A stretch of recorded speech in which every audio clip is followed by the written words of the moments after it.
Hello, welcome to Gardener's World. Well, here we are, we've arrived at November.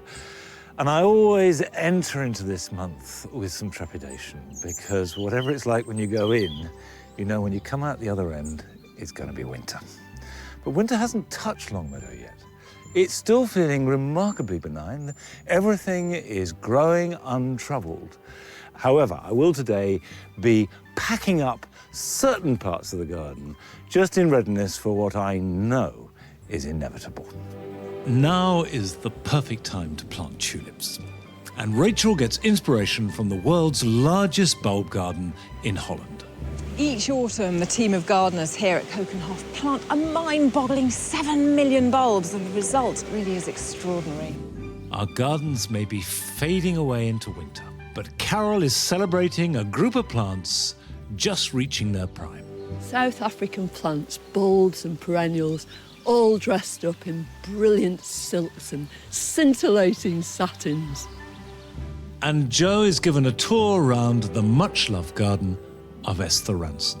This is one of those sort of gardens I think that everybody would love to have.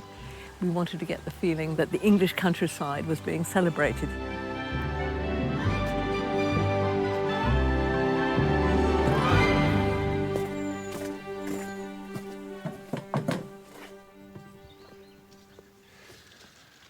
This pot has been flowering almost continuously from June, July, right through now into autumn. And I'm sure if I left it, and if the weather stayed as mild as it is, we would squeeze out a few more flowers. But they've done their major performance. So I'm going to empty it out and plant it up with a new set of plants that will carry me through winter into next spring. This is a dahlia called David Howard, by the way. It's got a wonderful, slightly apricot-y flower. And I'm going to cut it back, so if I just cut that off. But the great thing about dahlias and the canna in the middle is that if I store them properly over winter, they will flower even better next year. That can go to the compost heap. Now, around the base of the dahlias, I've planted a couple of annuals, so they can go to the compost heap and just be pulled out. Right, the canna is Canna Australia, and it has these really good chocolate leaves. Now, I just want to lift one of the dahlias out. Right.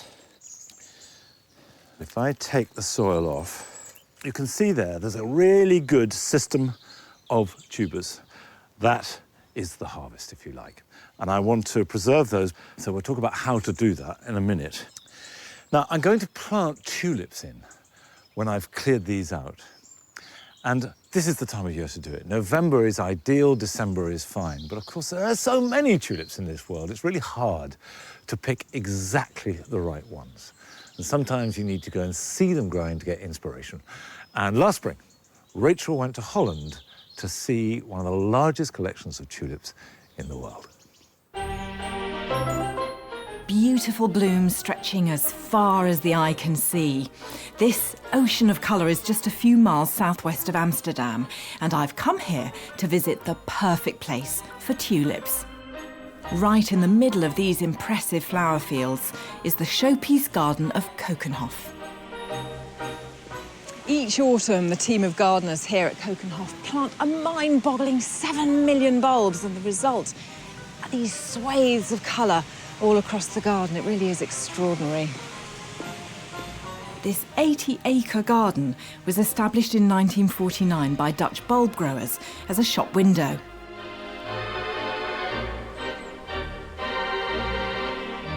These beds are a living history of the tulip. When they were brought back from the Ottoman Empire, they were dainty like this, but they still drove the Dutch absolutely crazy in the 17th century. And these are the flowers of the future. New varieties like these are launched here every season by the ever-inventive Dutch growers. Their efforts have helped to make this garden world famous. And if you want to choose tulips, as I do, this is definitely the place to come. With over 1,600 different varieties of bulb on display, making a choice might feel a little overwhelming. But there's a couple of golden rules to help you along. It's so easy to open a catalogue, look at a picture and say, that's the one, it's gorgeous. But there is a bit more to it, and I think the most important thing when I'm choosing them is when it's going to flower.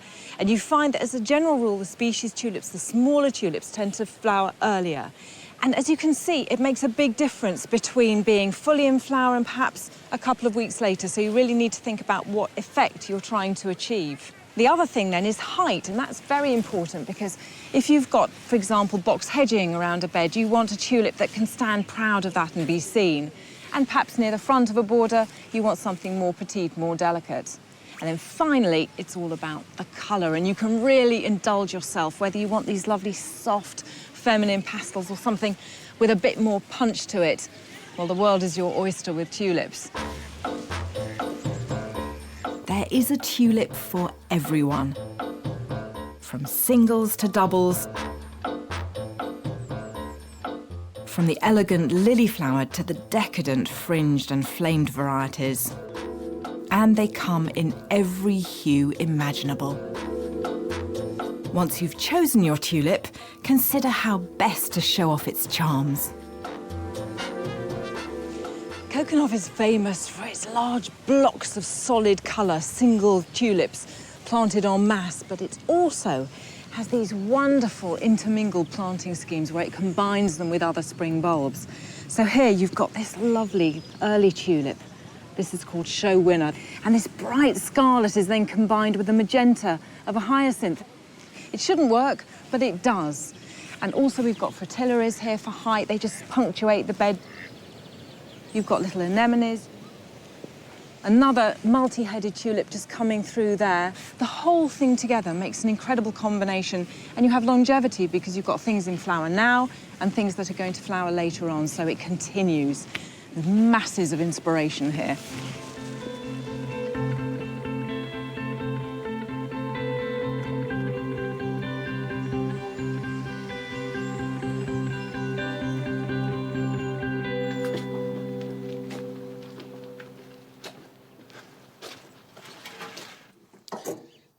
Before I plant the winter container flowers, I want to put some bulbs in. And as Rachel has shown us, tulips are the best bulbs for colour. This is a jewel garden. We need intensity of colour. And tulips need drainage. So I'm going to put a whole bucket of grit into this pot and work it in. Really good drainage. And the tulips I've chosen are both really dark. The first to flower will be Negrita. It's a good doer, it's reliable, it's got a nice tall stem, and that will flower mid-April. Then Queen of Night, which is really intense black, doesn't start to flower until May, and in this garden can go on flowering till June if it's as cold as it was last spring. So we'll put this here. Deep is always good with tulips.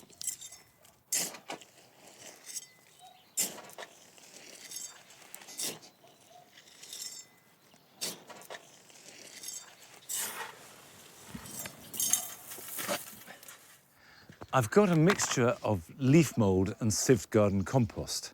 Potting compost would do just as well. We don't need to dig it in or work it in. Now my colour scheme is going to be silver and black going through to purple. And what I've gone for is euphorbia. This is Euphorbia coraceus silver swan, which I'm growing really for the foliage. So that goes in the middle. Now around the edge, I'm going to have a mixture of foliage and flower. This is what I was brought up calling Senecchia. It's now changed its name to Brachyglottis. And that will give me a good silvery, voluminous, cloudy feel to work in. Now, I want to pick up the purples and blacks, and I've got a grass in the borders that will do that perfectly. That's Ophiopogon, and it spreads really rapidly. I've got too much, so I can lift it out of the borders. It costs me absolutely nothing.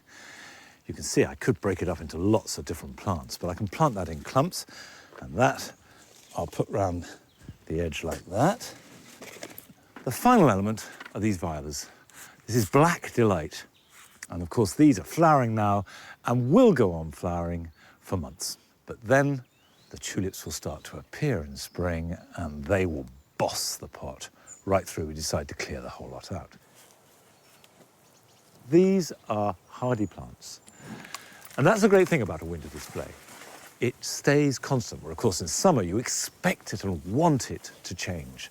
However, whatever size of arrangement you're doing in winter and whatever plants you choose, try and shelter them from the worst of cold wind and give them as much sun as you possibly can. Now, of course, we can get away with this quite muted palette because we know the tulips are there, and that next March they'll start to appear, and next April and May they'll be glorious. But Carol is looking at a set of bulbs from South Africa which are at their glorious best right now.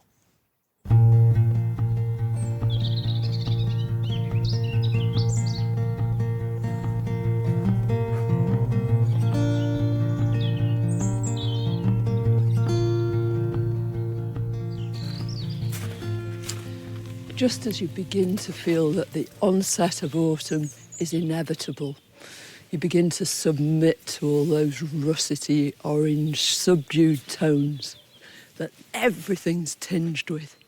Along come a group of funsters just looking for the party.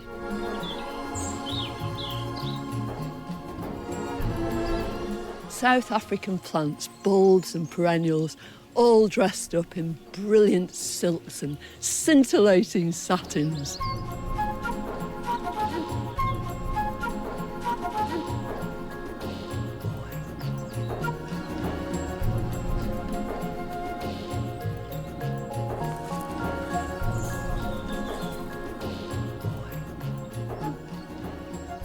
This is Hesperantha coccinea.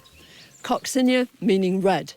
Of course, there are all sorts of lovely hybrids, all the way through from white through pale pink, like this one, this is Pink Princess, to deep pink, to bright, unapologetic red.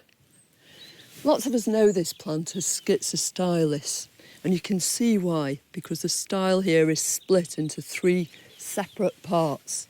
It's a member of the iris family, and it's such wonderful garden value because the flowers open and there are lots of them, meaning there's a long succession of flowers, sometimes for months. In fact, I've even picked flowers from this on Christmas Day.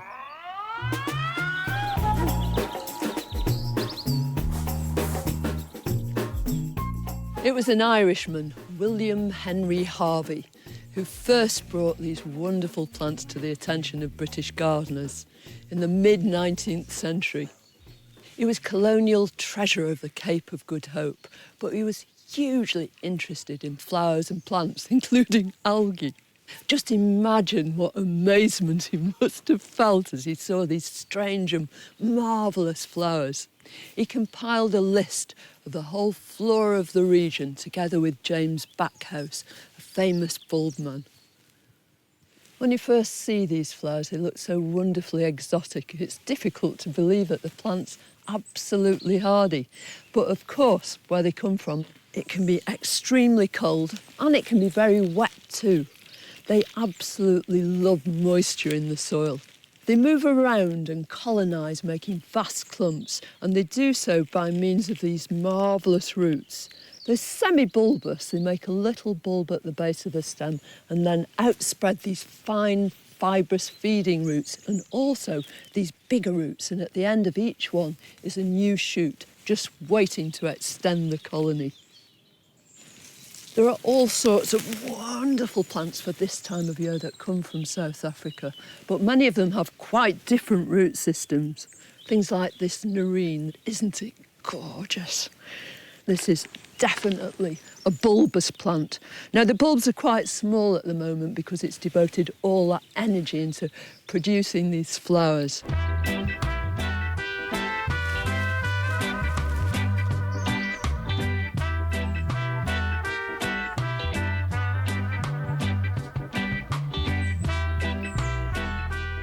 think it's a marvellous idea to enrich your garden at this time of year with nerines fully in flower.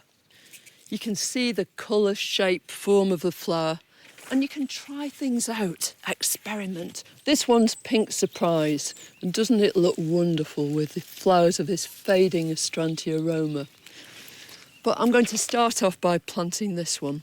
This is Nerine Bowdenii. It's named after a man called Cornish Bowden, who sent bulbs of it from South Africa to his mum in Newton Abbot. She grew them on, and then she sent them to Kew with the proviso that the plant was named after him.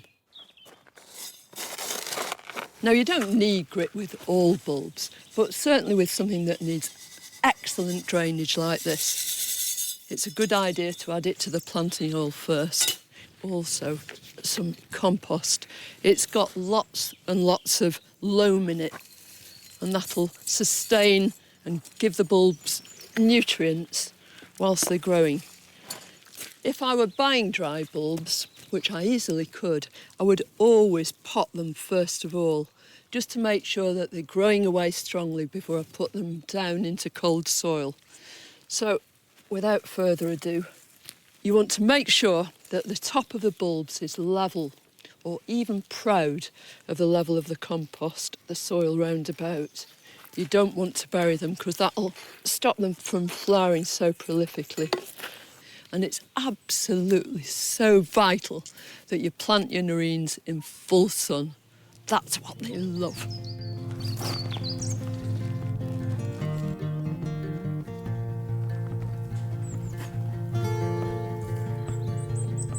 These South African plants bring a touch of the exotic, scintillating colour to the mists and mellow fruitfulness of autumn.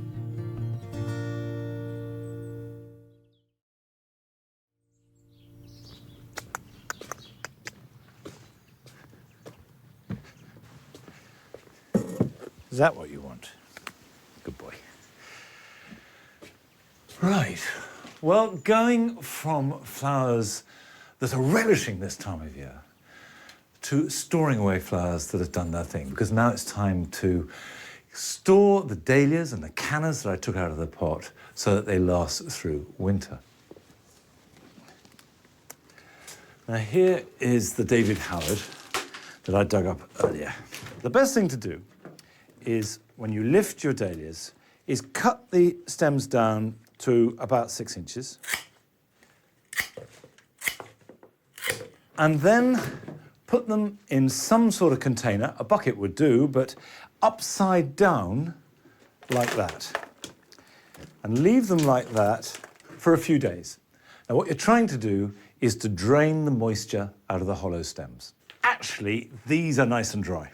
They're not at all wet, so I can store these straight away. So just take off any real excess soil, but don't risk damaging the tubers. You can put them into a pot. I've got a big pot here, which actually I'm going to use for the canna later, but if you've just got one or two, a pot is absolutely ideal. If you've got a lot, then you're going to have lots of pots, and that's really difficult to store, so this is where boxes come in. You could use any kind of box. I mean, a wooden box, cardboard box. If it's strong enough, that's fine. So I put a bit of paper in there, stick that in. I'm going to get another one. Oh, this is a whopper.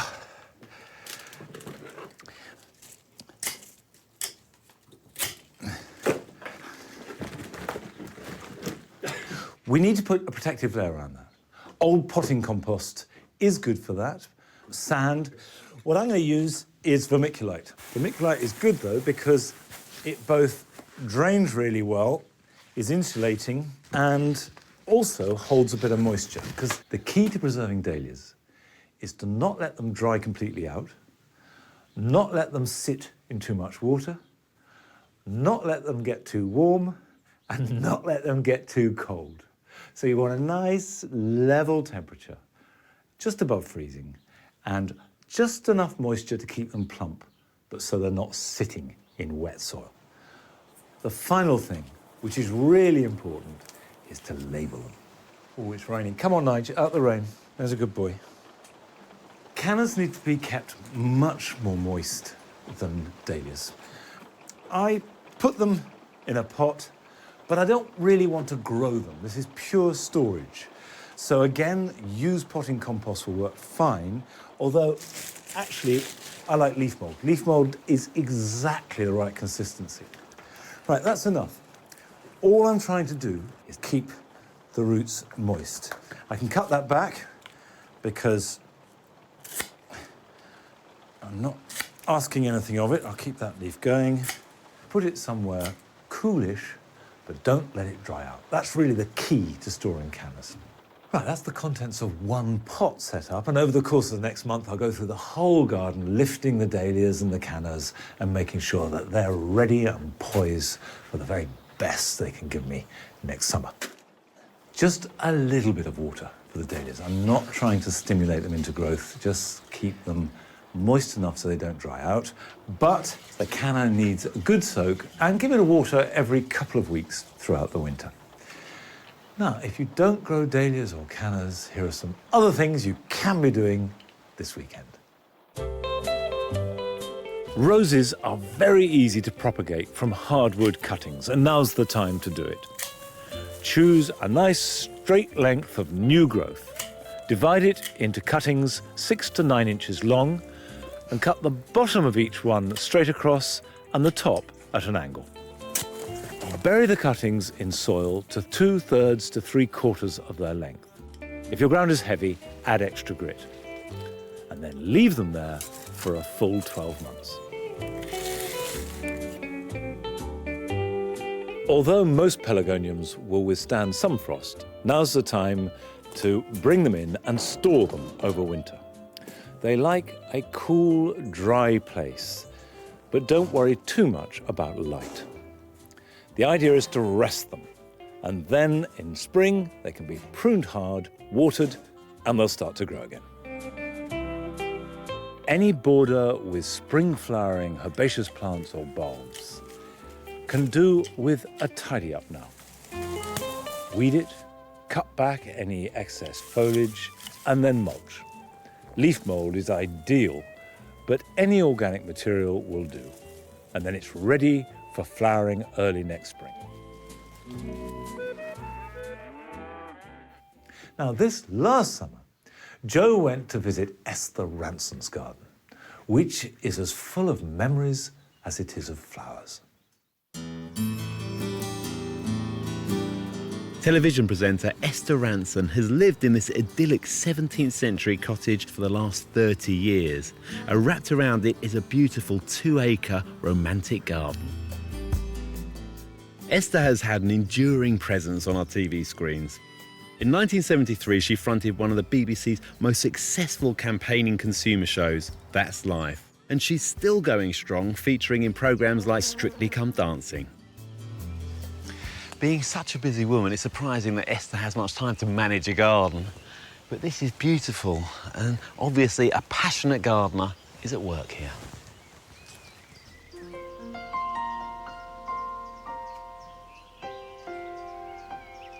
Esther, it's a gorgeous garden. In fact, it's got that lovely romantic, naturalistic feel, and one you want to explore too.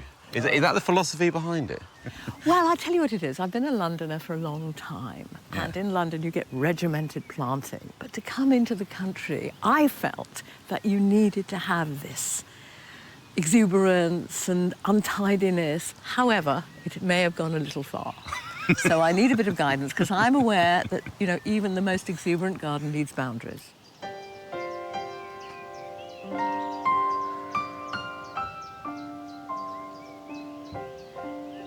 These were modelled on Monet's garden. You know the arches? Yes, they're lovely wide arches, yes, aren't they? Yes.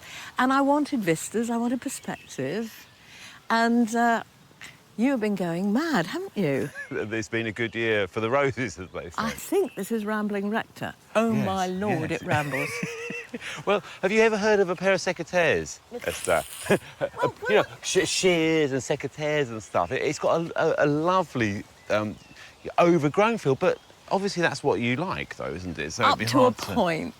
You see, it was a farm.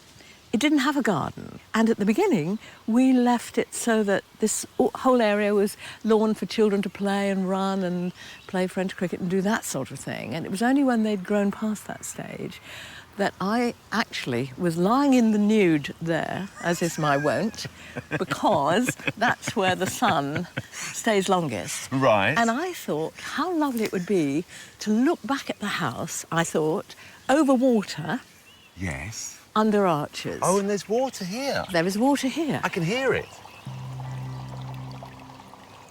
So come Are on. we, can we cross the bridge? Yeah. This is one of those sort of gardens, I think, that everybody would love to have. You know, it makes you feel comfortable. It's not full of exotics, and it just sits in the landscape beautifully here. Well, that was really what we wanted to do. We didn't want to get the feeling that we were in a London park. We wanted to get the feeling that the English countryside was being celebrated here, Yeah. alongside, obviously, you know, certain amount of imported gorgeousness. Well, you're celebrating plants as well. It's all about the plants here, isn't It's it? all about the plants and the perspectives and the benches. Must have a bench. When you've Yeah. got a view, put a bench there. Do you want to have a look at Lover's Nook? Lover's Nook. Lover's How could I Nook. say no to that? Indeed. Indeed. We will be passing my father's copper beech. Yes. Because the thing about this place is it contains so many memories of so many people I've loved and lost, among them my father, so that's his tree. That's his tree.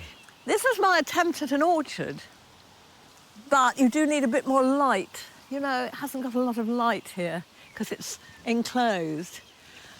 It's very... Oh, I can see, yes. Yes, you are away from all prying eyes here. Lover's Nook. Lover's Nook, exactly. You've seen my gnome, have you? It's clear the garden holds lots of happy memories for Esther. She started the garden 30 years ago with her late husband Desmond Wilcox as a place to escape. When Desi and I came here, you know, for a weekend or a couple of weeks or whatever, the last thing we would do, the car would be packed up, we'd be going back to work, we'd have the kids in the car, and we'd grab each other's hands and we'd run round the garden, just so we had photographed in our heads for the week in the city what was happening in the garden, so we could hold it in our heads. Yep. I mean, this is probably... It's one of the most important things in your life, this Absolutely, garden. absolutely. You're taking me away from the garden. Well, not far. This used to be called Mill Hill up here, and it's very breezy, actually. Yeah. This was Desi's idea. He foresaw, he visualised all this, and said I was to put a seat up here so he could keep an eye on me. Are we going in? Yeah, why not? Well, that bench looks like the perfect place to It look is. over. It's shaped like a hug, isn't it? Oh, it's lovely. Lovely spot, isn't it? In fact, this was where he stood when we first saw the cottage and said, this is what we ought to buy, Esther. This will be wonderful for the family. And I bet you've never regretted a single second Nope. since that moment. No. I know my children feel the same. I hope my grandchildren will too. That's what I hope.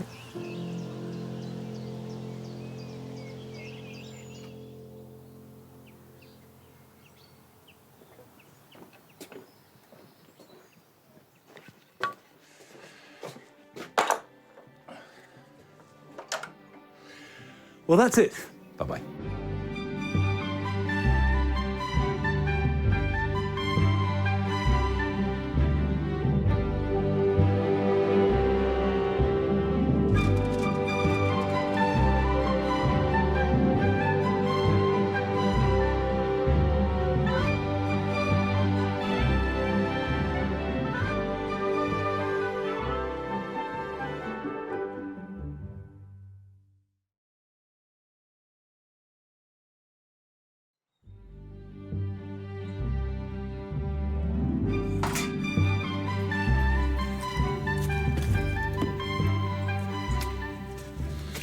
Hello, welcome to Gardener's World. Now, most of us have taken a bit of a battering over the last few weeks. It's been very wet, almost everywhere. It's been pretty windy in a lot of places too, and our gardens are beginning to look a bit wrecked. For the last few months, we've been holding on to summer. We've been talking about it fading away. Well, it's gone. It's over. And actually, that's a good thing, because this is a new beginning. Now is the time to start planting and acting for next year. This week, Joe is finding out why recycling is at the heart of designers Wayne and Geraldine Hemingway's garden. Well, I was expecting a designer garden, but this is absolutely stunning. We go to Aberdeen to meet a couple who face leaving the garden that they have spent 3 decades creating. When I look back over the years in this garden, yeah, I'm proud of what we've achieved. It will be quite hard to leave it. And Carol visits Coton Court to explore the history of the most romantic plant to be found in any garden. Who could afford to be without an old rose or two? Not only will it bring you glamour, wonderful fragrance, but it'll be a living piece of history right there in your garden.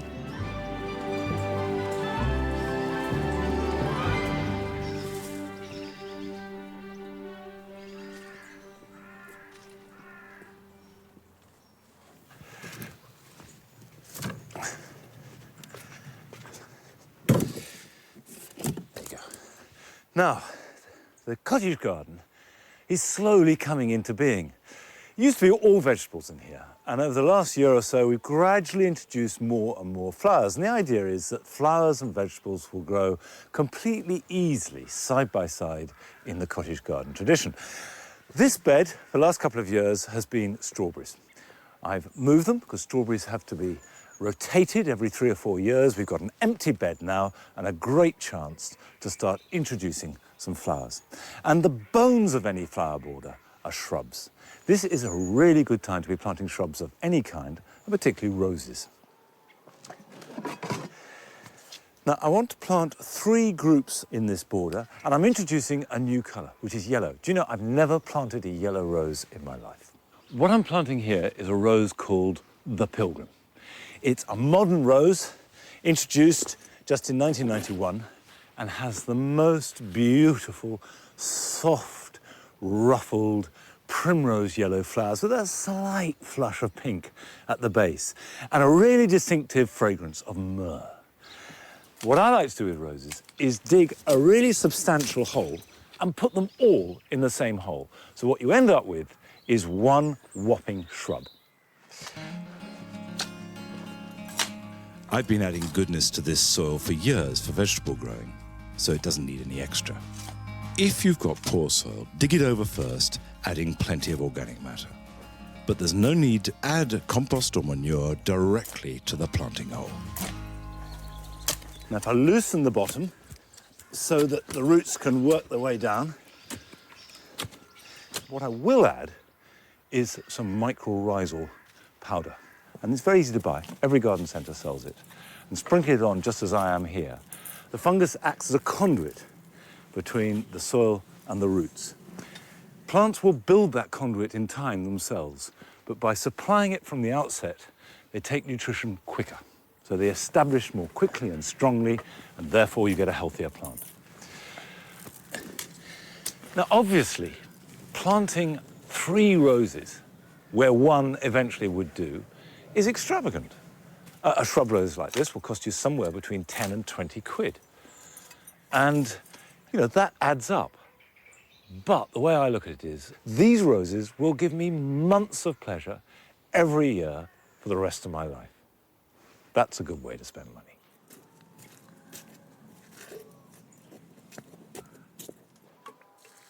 What watering does, as well as providing moisture for the plants, it's just as important that it pushes the soil in and around the roots. Mulch is important for 2 reasons. 1, because it will feed them to a degree, and 2, because it will keep moisture in. And then they can be mulched again, if need be, in spring.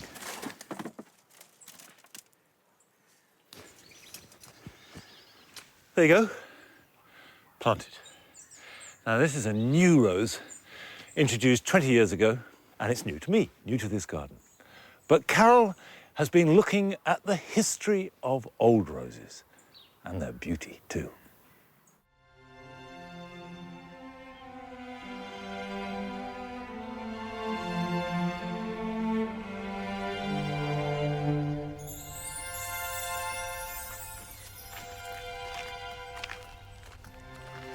All the ancient civilizations of southern Europe and the Middle East all adored and revered the rose. The Persians, the Medes, the Egyptians, the Romans, the Greeks. They didn't just admire it in the wild, they wanted it closer to home. They brought it into their gardens. It wasn't just part of their culture, but their horticulture too. Almost certainly, the rose that the Romans grew in their villa gardens was a form of Rosa gallica. Now this is Rosa complicata, and it has gallica as one of its parents. And it gives us a real idea of the sort of roses you would have seen if you'd walked into one of those gardens. There's a fresco from Pompeii which clearly shows a rose tied to a cane. But it seems to have extra petals, a sure sign that not only were they cultivating roses, but they'd started to select them too.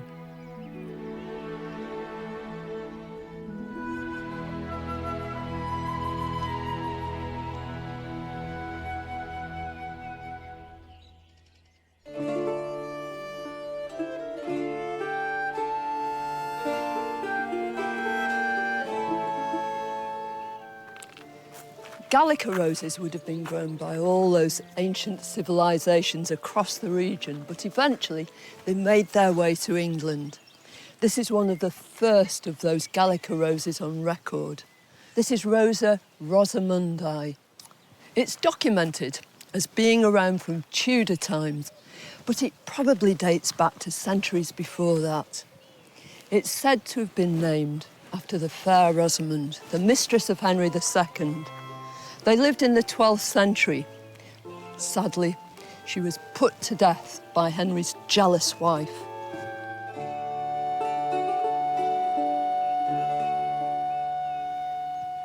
But this rose remains as a tribute to her beauty.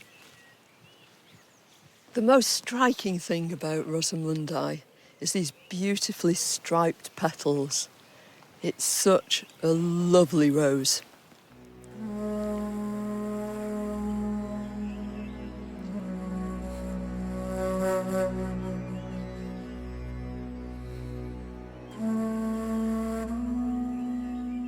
There's one story that Rosa rosamundi may have been brought back from the Holy Land during the Crusades. Many roses were cultivated in that area, and it wasn't just gallicas. It was roses like this beautiful damask. This is a rose called Isfahan. It's named after an ancient Persian city. These roses were particularly valued for their scent, their delightful perfume. In fact, attar of roses was distilled from these wonderful flowers, and conserves and confections were made from it too, things like Turkish delight. You can just imagine the taste and smell of those things.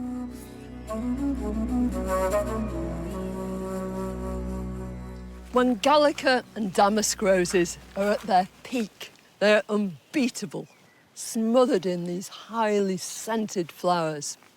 But they have one shortcoming. Their flowering only lasts for a few short weeks.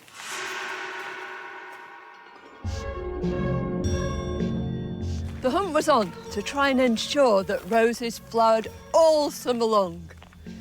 We tend to think of all our ancient civilizations growing roses, but of course, roses is a hugely widespread genus.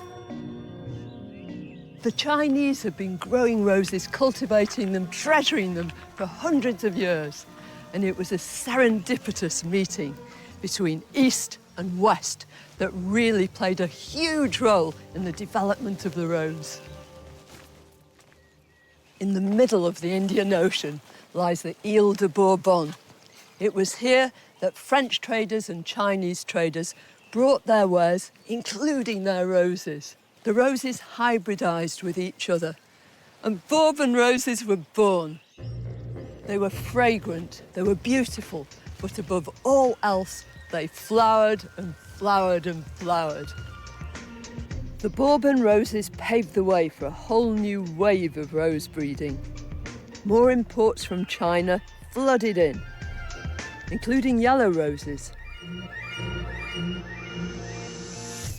The stage was now set for the kaleidoscopic range of roses which grace our gardens today.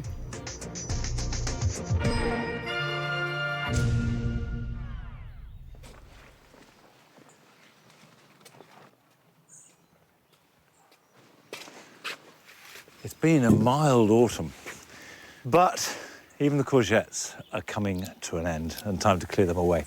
In fact, it's been a really, really good year for courgettes, and that applies to pretty much all fruiting plants.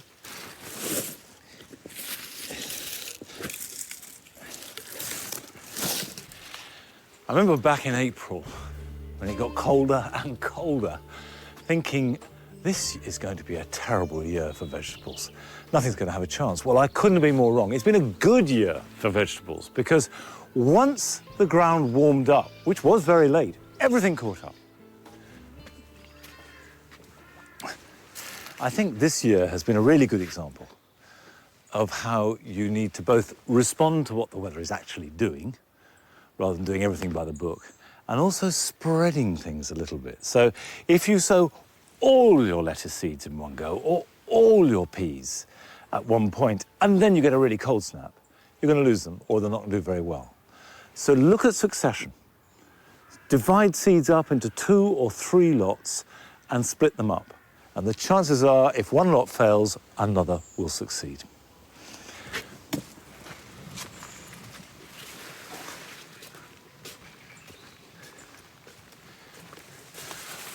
Most of us move house at some time or other in our lives. And if that means leaving a garden that you've lovingly made over a period of years, that can be really tough. And we visit a couple in Aberdeen who are facing that very situation.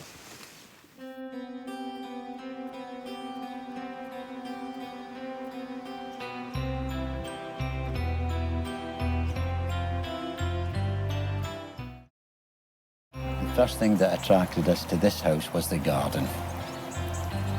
We moved here in August the 16th of 1985, which now makes it 28 years that we've been here. Just absolutely loved it. The first thing actually that we did do was the garden and not the house. We just got stuck in with it, really. We always loved gardening, even when we were extremely young. I do like roses, and I also like clematis in particular. I like most plants, to be quite truthful. Every time something's in flower, that's my favourite plant. That's how gardening is, really. When I look back over the years in this garden, yeah, I'm proud in what we've achieved. We just reached a stage in our lives. Myra used to do a lot of work in the garden as well as myself, but she's not quite so able now. It will be quite hard to leave it, but we've got to be sensible. It will be nice to be a bit more relaxed with a smaller garden. We will be taking plants with us. We had to leave all the plants in the borders because that's just part of the sale. But we've got so many plants potted up already that there's quite a number coming with us. I decided I would divide 2 or 3 of the perennial plants. Both I can take a section with me, and also it'll rejuvenate the plant, which I put back in place. This one here is called Aruncus Ephasis Afolius. Strange name. It's a dwarf Aruncus. Really nice plant, one that I want to have. Yeah.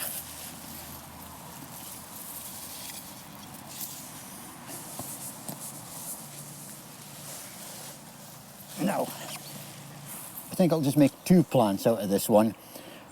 One of them will plant back in its place, and the other one will come to Cheshire with us.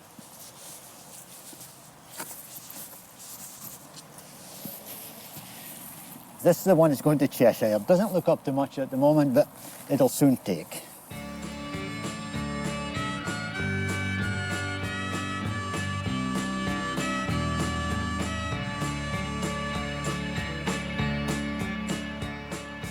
At one time we had hundreds of begonias in the garden. I think for the new garden we want more permanent plants. But however, I do like this particular begonia. It's Royal Renaissance Flamboyant. I'm going to dig them up, dry them off in the greenhouse, and then we'll take a few tubers with us.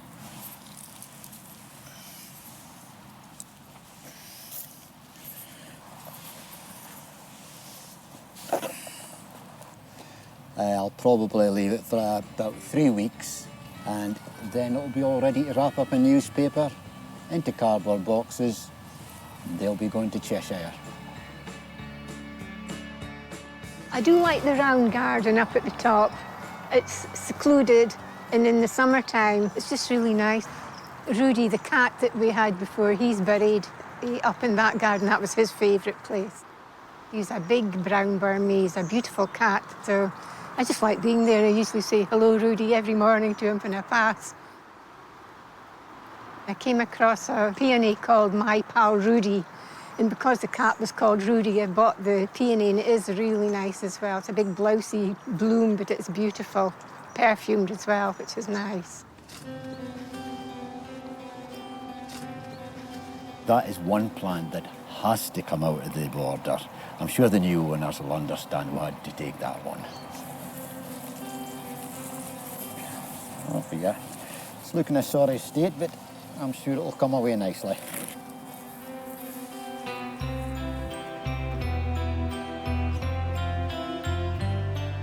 Our new garden, it's small compared to this garden, but it's workable, and I'm sure we'll make a good job of it. And it'll probably turn out maybe even better, who's to say?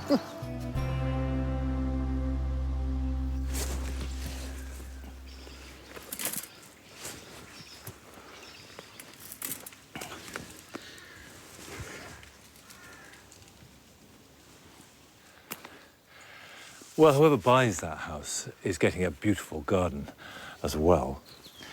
I've got it here, Nige.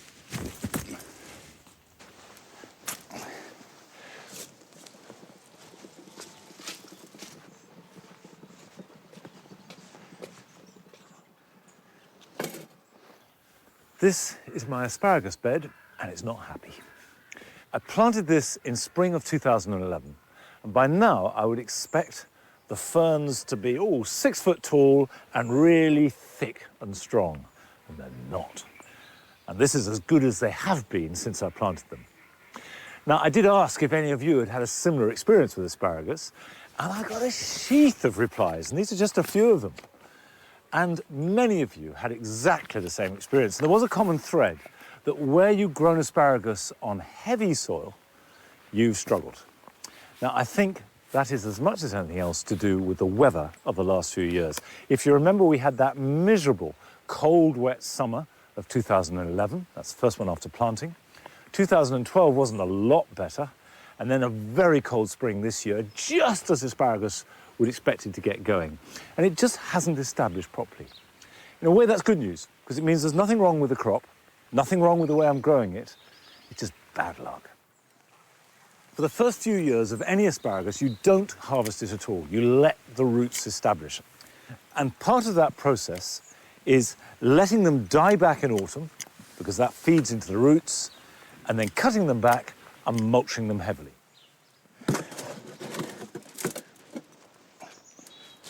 You do need to be really generous with the mulch. I'm using garden compost, but well-rotted manure would do just as well, or mushroom compost. And when I say generous, I'm talking about 3, 4, 5, even 6 inches deep. This is a luxury crop, and the taste of fresh asparagus from your garden is one of life's great, great delights. Now, not everybody grows asparagus, but here are some jobs that you can all be doing this weekend.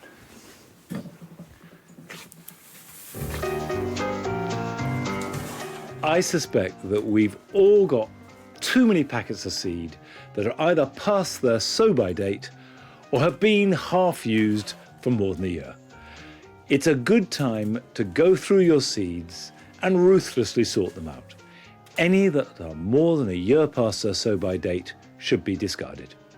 And if you have far too many of one type, you know what not to order next year. Artichokes are hardy, as long as they don't get wet and cold. A generous mulch, and I like to use straw, will help protect against this. Pack it around the plants and check it every month or so, and if it's too wet, replace it with fresh mulching material. The leaves are streaming off the trees by the day, but it's important not to waste a single one. Rake them up. If you can chop them by mowing them, so much the better, and store them in a loose, open-sided container. Make sure they're damp and then leave them for a year, and they will turn into lovely leaf mould, which is a superb addition to potting compost as well as a useful mulch.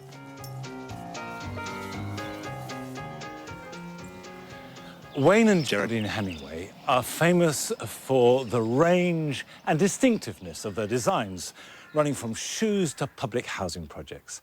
And this summer, Joe went to visit them at home to see how they applied their skills to their own garden.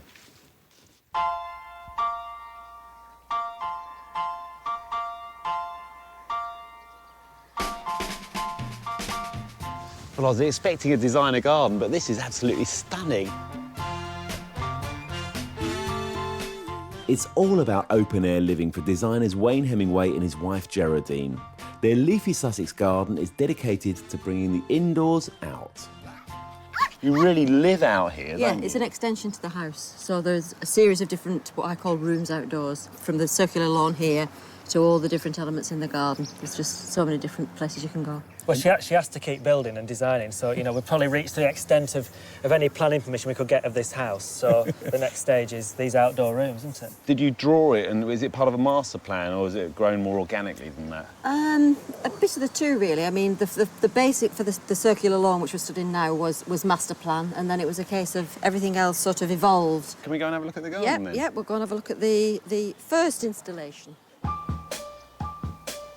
This is our outdoor teepee. When we first built it, it's quite architectural. It's made out of recycled telegraph poles. So this is the start of the jungle walk. What you can do here, you can all sit down and eat from it. So it's Right, it's like Japanese- a swing Japanese Sit down there and you've got a table. Yeah, So sit yeah. Japanese So you can style all on- take a on here. cushion. Right, so the jungle walk Yeah, heads off that starts way. here. It's got a really lovely jungly feel in here, I have to say. Yeah, and well- the wisterias are beautiful. Yeah, I think we've got about 12 varieties of wisteria in the jungle walk, and the evergreen jasmine and clematis. Yeah, it things smells like that. good. I can smell the wisteria. Sort of, the scent gets Well, contained in just here. the right time of year, isn't it? Because you're looking out onto quite a manicured lawn as well. Yeah. You know, in a way, I mean, this is sort of a reinvention of, you know, a classic pergola structure in a way, which have roses and wisteria, but it'd be much more formal. Whereas Yeah. it's just a bit looser, isn't Well, it? I think because gardening is not my full-time job, it's a hobby. So it's got to fit in with the time that you've got. So if you try to be too pristine about things, it takes too long. But it also gives like a lovely relaxed style to the garden as well. You know, I mean, some gardens are quite formal, and Yeah. you're not those sort of people, I guess. You know, so it's got to reflect your personality at the same time. Yeah, I mean, we like things that are organic, and we like things that are not too manicured, and because life's like that. And we don't like to see anything go to waste. I think it's the way that we've both been brought up. And across the road, there's a guy who has a nursery, and in his garden, the bamboo was going crazy, and because he wasn't going to sell it, he was just going to get rid of it. So we thought, well, we'll take the lot. You've got the huge hedge of it there, you've got a massive hedge of it here. You know, Geraldine harvests it every year for poles for your Staking up the Yeah. veg in the veggie patch, Yeah, and yeah. things like that. the chicken hutch through there, the chicken pen. You know, that was it was the Wendy house that the kids had when they were young, and that was built by Gerard's dad, and he had a similar philosophy. Free-range kids, Yeah. that was a term you've always used. Yeah, I mean, we were both lucky enough to be free-range kids. We both lived in working-class areas, but with access to outdoor space. So I'm getting a sense that some areas are more yours and some areas are more yours in the garden. I mean, as far as ownership is concerned. Yeah. So that's right? Yeah, I mean, you know, Geraldine spends a lot of time doing the detail and knows about plants and loves plants, and I like doing things that men like to do, you know, well, to prove that we still are men. Hang on, now what are you talking about? Well, it's going over, it's chopping wood for the, you know. Chopping wood? Chopping wood. Mowing the lawns. Mowing the lawns. You know, you've got to prove sometimes that men still have a use, don't we? So, But you like chopping logs and mowing the lawn, and you like... Doing the weeding. well, flowers. The creative side of things, the yeah. planting and things like that, and the order and how we all... And you've got a vegetable garden And here the too. vegetable garden as well. Oh, this is Yeah. beautifully kept. Now, do you get any help with this? Or do you do it all yourself? No, I do it all myself, actually. The only help I get is when I need more compost bringing round. Wayne will go and get me, fill the barrow of compost for me and bring it round. I absolutely love my compost heaps. Come and look at the compost. Yeah, Come and look at the compost. Another proud of his compost heap. Beautiful stuff. Yeah, I like digging into this, and we've got 3 big piles which are, you know, Well, some over of that, 3 years. Well, that's going to be, the bottom of that's going to be 5 years old. Yeah. It's 5 years old? Yeah. So what we do, we've got 3 different piles. Lovely stuff. Lovely. And we get somebody in once a year to turn it. Oh, yeah. This is where, you know, obviously the nettles grow. You know, as you start learning more about sustainability. 10 years ago, I'd have been out here with a knapsack sprayer, you know, killing it all, thinking, get rid of these nettles. And now, you know, you've got them here, they make great soup, and obviously the butterflies love them, so... Yeah. Everything's sort of got that designer touch, but it's also about the practicalities, isn't it? If as a designer, you can actually live what you do in your work as well, and you can bring all that together. You get things right, and we don't kind of design outside of our life and our knowledge base. You know, when we're doing housing and when we're doing landscape and things like that, this is the perfect place to experiment, really.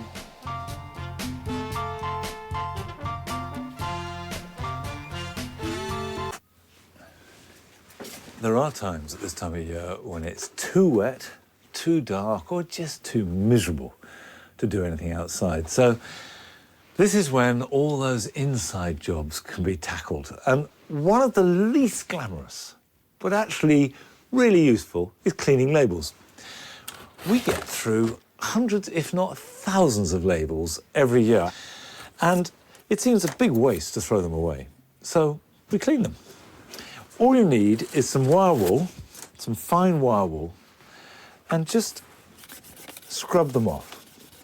And you find as you gently rub over it, and it's not hard work at all, the writing of this supposedly indelible marker comes off.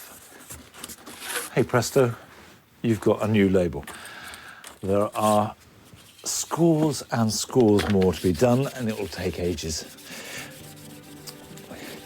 But we shall be back next week for our last programme of this year. So I'll see you then.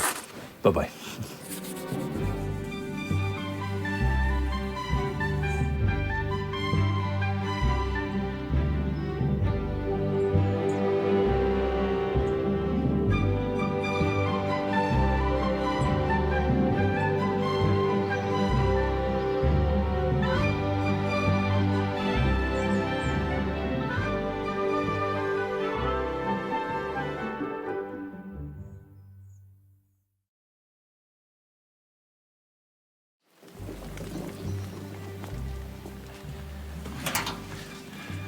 Hello, welcome to Gardener's World. Well, we've reached the last programme of this year, and it's been a good year in the garden. We did have that really cold spell in spring when the whole garden seemed to be locked still for weeks on end by that icy wind. But everything made up for lost time. We had a fabulous flowering and fruiting year, and things still are flowering really well here at Longmeadow.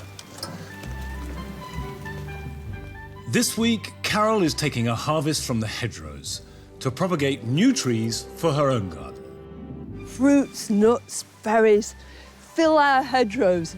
What a wonderful opportunity to avail yourself of some of this treasure. And Rachel is at Noel Coward's old garden in Kent, which is now the home of Julian Clary. This is a stunning peony. Do you know what this is? Oh, I call it Jeffrey. And I shall be doing what I can to get as many birds into the garden next year as possible.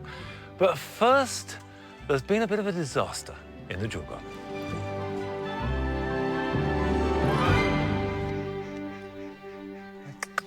Go on.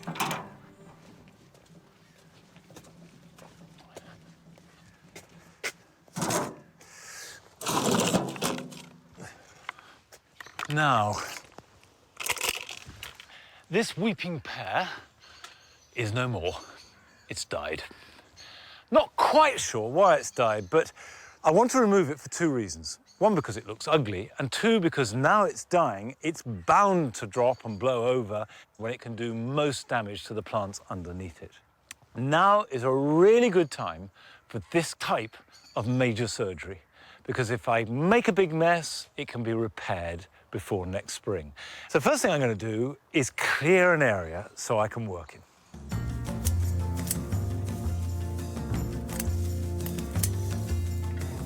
You can cut back the top growth of herbaceous perennials anytime from now on, even if it's still looking a little green.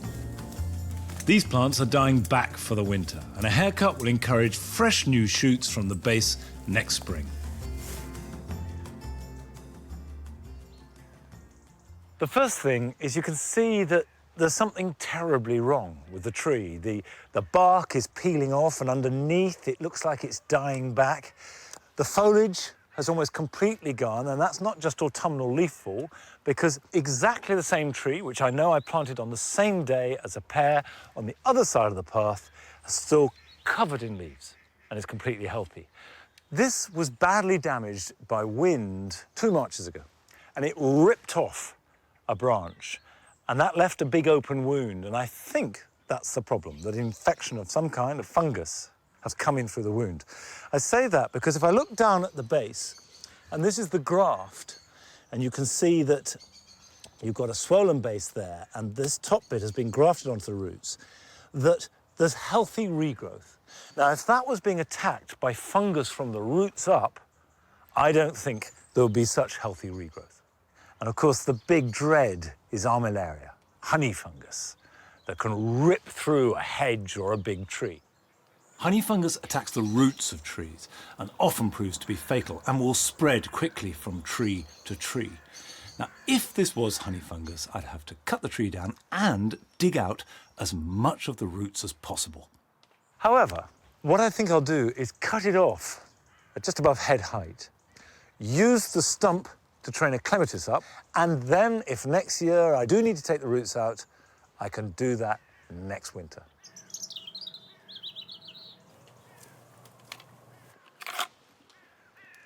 When you're pruning anything large, 2 things you need to bear in mind. 1, use a sharp saw or loppers. It's much safer and much easier. And 2, do it by degrees. Just take off pieces you can manage and take it down gradually, and you'll be surprised at how really big things can be dramatically reduced with minimum of fuss. This now is good and secure and will certainly take the weight of a heavy clematis or a rose. So potentially we'll create something else from the same material. Now, Carol isn't cutting down, she is making new plants, new trees. But this time, she's sourcing her raw material from the hedgerows around her home in Devon.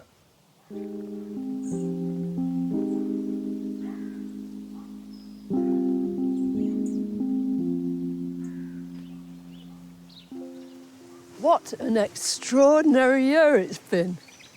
First of all, we had that cold, shivery spring that went on. And then suddenly, the sun burst through and we've had a sizzling summer. Now that autumn's here, it's come with a bounty. Fruits, nuts, berries fill our hedgerows, our gardens, and even spill out onto the pavements of our city streets.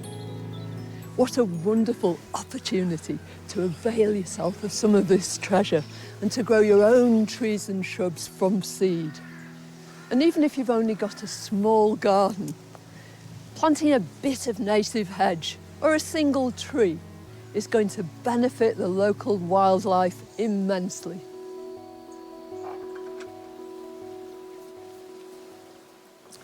This looks like a promising place. Just look at these rose hips. Masses of them. When you're collecting berries, it's really important not to take too many. You've got to leave most of them for the birds, but they're not going to miss a few. I'm going to have some of these for definite. You've got to remember too, if you're picking on private land, you must have the landowner's permission. And some nature reserves too have restrictions. The wonderful thing about hedgerows is that they're so diverse, they're so packed full of different kinds of shrubs and trees and climbers. The remnants, really, of ancient woodlands. There are rowan berries, acorns. Oh, there's hawthorn here. Look at this. Just a few higs are going to make me, with a bit of luck, a few trees.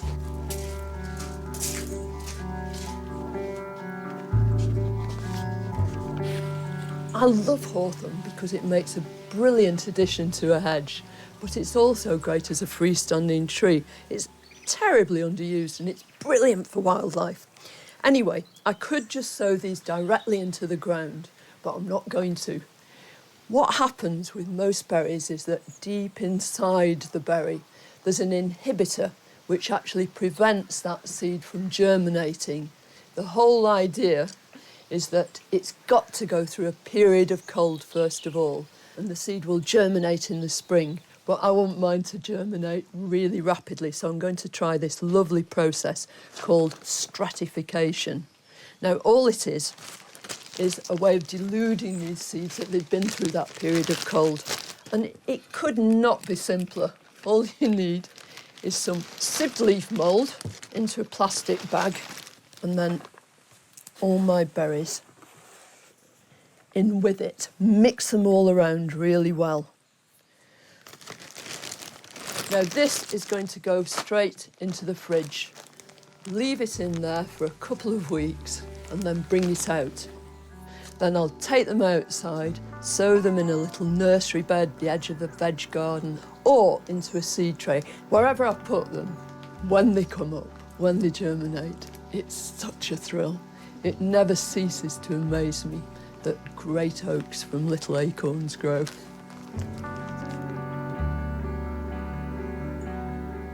The real reason for all that foraging, all that collecting berries and sowing them, is to create something like this. This is my native hedge. What this hedge does is provide all sorts of food and shelter for all manner of wild creatures. Now, this hedge is on a big scale, but it needn't be. You can still try the same idea, even in a small garden. You can replace some monoculture like privets or leylandii with a whole selection of different native trees. This is Viburnum opulus, the Gelder rose. I could easily propagate it from some of these berries, but I want to try another method too, which is pretty foolproof. It's hardwood cuttings, and you can do it with lots of the constituents of this hedge, with elders, cornus, and lots of your garden shrubs too. And what I'm looking for is strong, this year's growth. Snipping it off. Well, the reason I want to do hardwood cuttings from this viburnum is they'll establish fairly rapidly. Hardwood cuttings are so simple. By now, most of these leaves would have fallen in a normal year, but everything's late this year. So I'm just going to strip off these leaves because these cuttings don't need the goodness from the leaves. They're going to make new roots just on the stem. Now I've got a nice sort of terminal bud up there, and I'm going to cut right under a bud here. That's the ideal sort of size, really, 20 centimetres. I'm going to make a little slit trench with a sharp spade in one part of the garden, preferably somewhere where they can stay there undisturbed. Then I'm going to plunge those cuttings into the trench with just that little top bit protruding.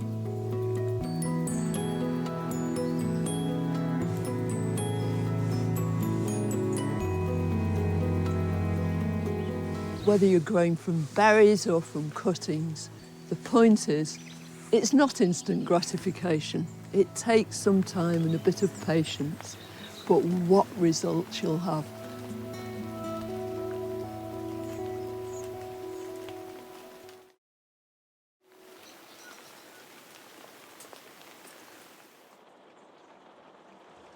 Come on.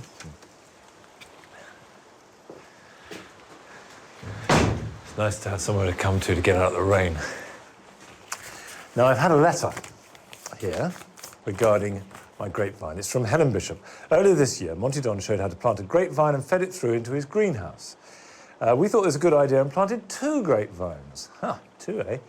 The vines have grown really well during the summer, and we'd be most grateful if we can do a follow-up to show the best way to prune them. We'd love to have them to cover the underside of our open conservatory. Well, that's pretty similar to what we're trying to achieve in this greenhouse. I planted the vine outside and trained the stem through a gap that we'd left in the wall, in the brick base of the greenhouse.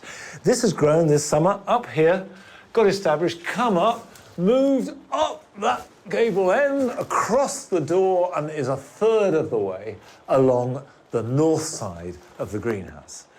And the reason why it's on the north side is because we don't want it to shade out the tomatoes and whatever else we may decide to grow over here on the south side. However, the fruit, when they hang down, will get the south light and therefore should ripen. But we're not there yet. This is a 3 to 4 year plan. So we've developed good growth, no grapes, and importantly, the roots will have established really well. As for pruning, now is not the time to do it. The time to prune all vines is when they're dormant, which means December or January. And there are 2 ways you can prune it. You can either go back down to the base and cut down to a pair of buds. However, if you want a permanent structure, which is what I do here, and I guess you do, Helen, you need to train a single cordon wherever you want it to go.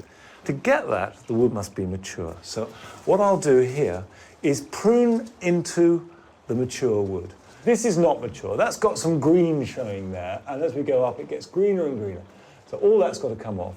But I could come down somewhere round about here. I won't be able to tell till all the leaves are off. Now, there are 2 stems there. I'm going to remove one of them. So one will come right out. We'll leave a single stem, prune back to a pair of buds, and one of them will be the leader, and that will grow on. And then the next year, we prune back to the mature wood, and in about 3 years' time, you'll have your framework. And from that, the side shoots will produce the grapes. One final note of warning. To get really good grapes, you need a dormant period, which means cold. So if you're in a conservatory or even a greenhouse, bear in mind that for about 3 months in midwinter, it should not warm up. You want it 5 degrees, no hotter than that. And that may not be very comfortable for sitting in for humans. Come on.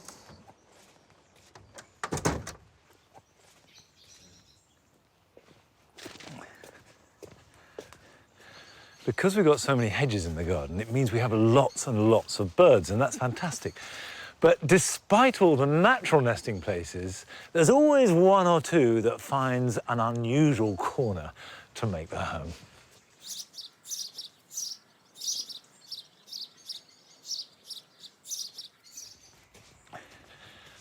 Now, it's all very well having lots of hedges and trees, but a lot of gardens are either a complete blank canvas or have no mature and suitable places for birds to nest in.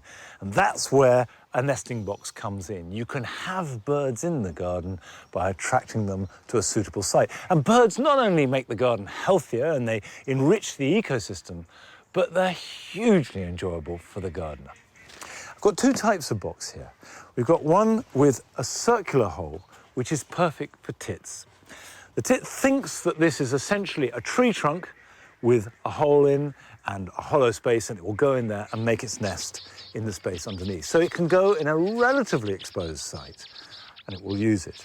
One slight thing to bear in mind with a tit box is that woodpeckers can bore in to get at the young. And you can see here's a box that has had a woodpecker do its best to get at those nice, juicy young birds. So it's a good idea if you're putting one up to get a metal plate, which you can get with it, and then just place around the hole, which adds as a protection against woodpeckers.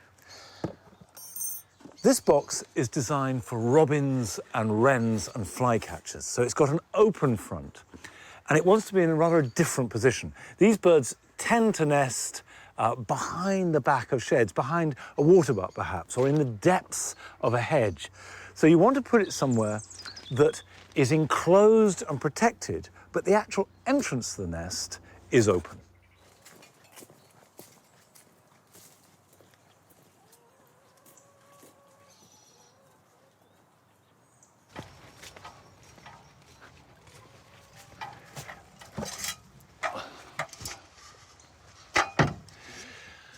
Now, tits like a secluded place, out of strong winds, and importantly, out of direct sunlight, because come a hot June or even early July day, it can really cook inside these boxes and get hot enough to kill the chicks. So what I've got here is a west-facing but very sheltered spot on the back gable end of my writing hut. So up under the gable should be absolutely perfect. Now, having said that, there's no guarantee that they'll nest this year or ever. All you can do is put up a suitable home and hope that they take advantage of it.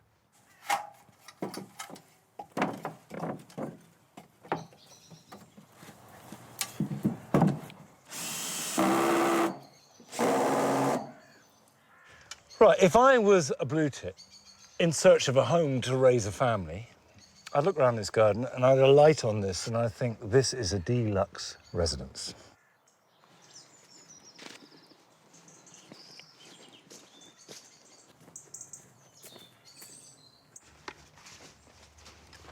Now, the nesting box with the open front, which is designed for robins, wrens, wagtails, needs to be in a completely different spot. These are the birds that you can find nesting in a shed, sometimes on a post or in an old shoe or a watering can, somewhere that to them feels nice and secluded and hidden, but with good access. And this lean-to is perfect. If you've got a wall with a rose growing up it or some ivy, you could put a box behind the rose. That would be ideal too. Not too open. So I'm going to put this up here.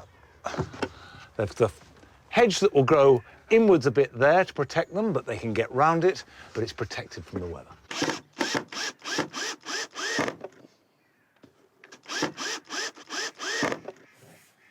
Well, that is really solid.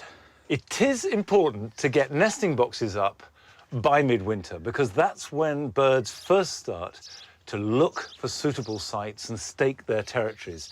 And in an early spring, they can be laying eggs by mid-February. Now, you may not be putting up nesting boxes, but here are some other jobs you can be getting on with this weekend.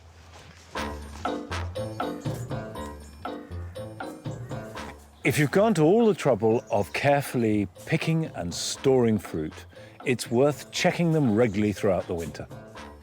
Remove any that are damaged or bruised, as this will only spread.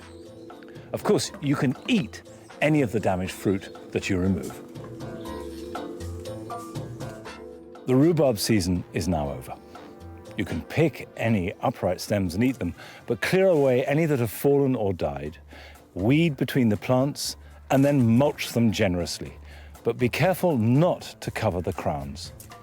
This will feed them and ensure a good harvest for early spring.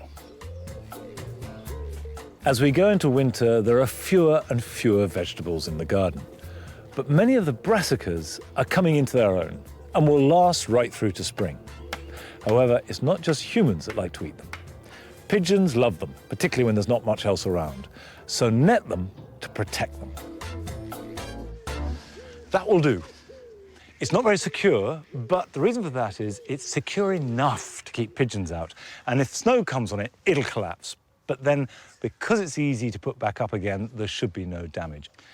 Now, I'm very aware with this garden, although I've made it from scratch, I'll leave, someone else will take it on. And the truth is, all of us are custodians of our gardens for a brief time. And then someone else takes over the mantle. And last summer, Rachel went to visit the garden of Julian Clary, which once belonged to one of his heroes.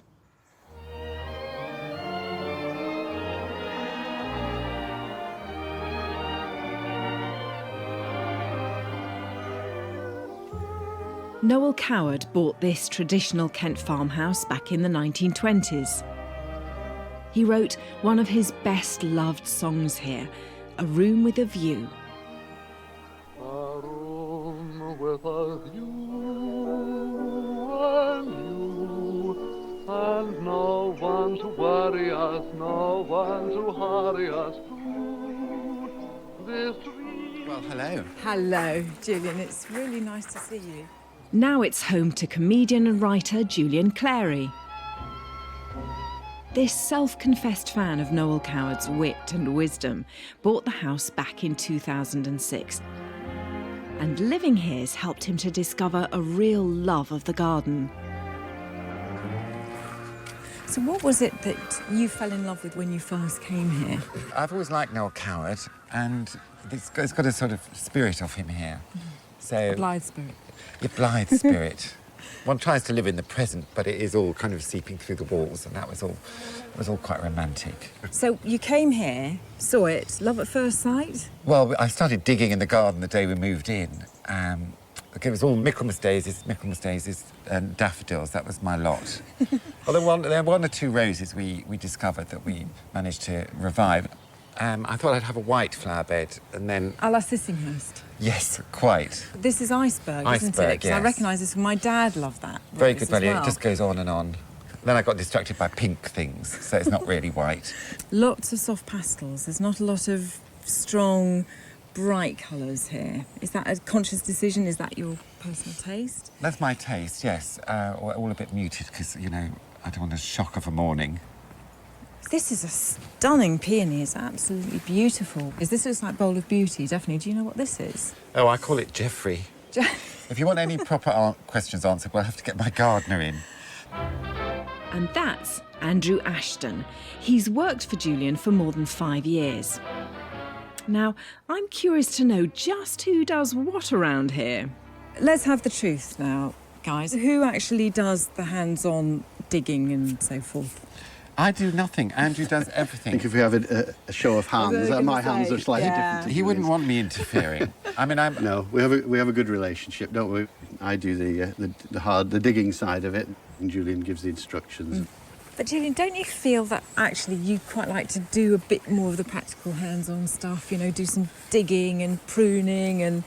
I'm desperate to do it, but you see, Andrew needs the work. That's right. And if I started, you know, interfere with his hours...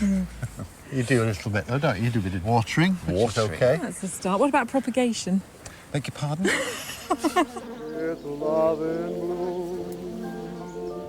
Well, I can see you're a bit of a lupin man, or you're the lupin man. I'm a lupin man and a dahlia man. The dahlias are obviously not with us yet, so they're all coming up behind. Yeah. Plan with this garden is to have it flowering from really January with the hellebores right through to October with the asters, really. The sun is shining where clouds have been. Maybe it's something to do with spring.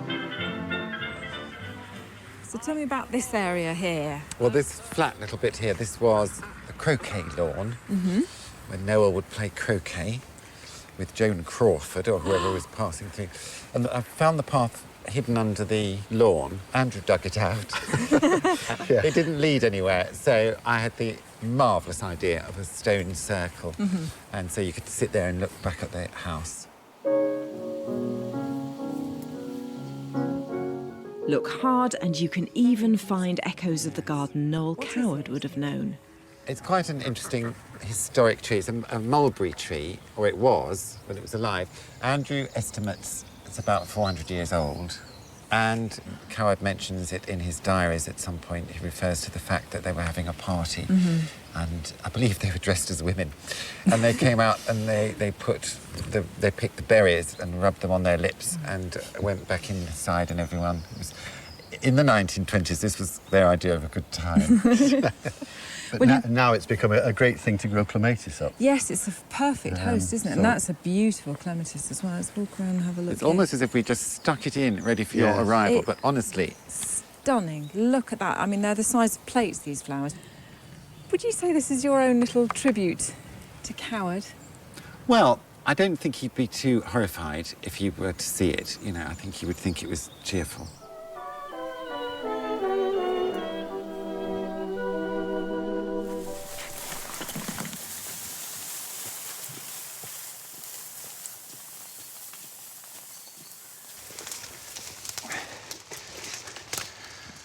If you've got any disease material, it's a great idea to burn it if you can. And that will kill the fungus or the bacteria that's causing the harm, and then you can put the ash on the garden, either directly or by the compost heap. And that applies to the roots of perennial weeds like couch grass or bindweed. Of course, one of the luxuries of living in the country is you can have bonfires. If you have neighbours, of course, you've got to think about them. So if the wind is blowing in their way, or if you know it upsets them, then don't do it. However, if you've got a green bin for recycling, you can put material in there, or you can bag it up and take it along to the local council to deal with. But a fire on a grey November's evening cheers any spirits. And it's useful too.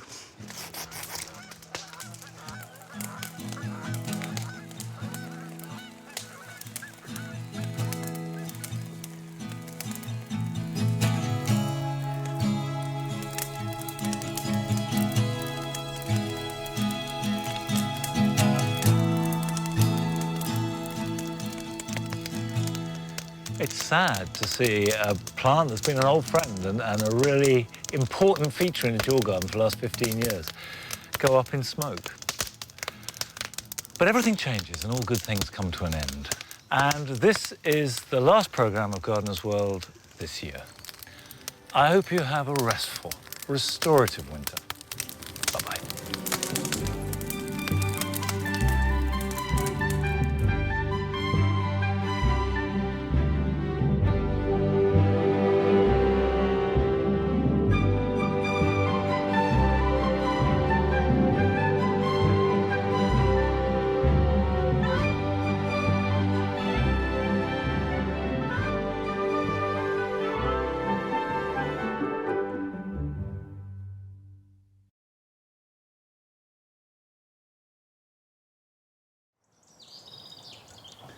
Come on.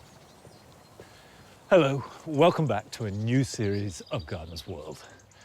Well, I guess we're still reeling a little after that terrible winter.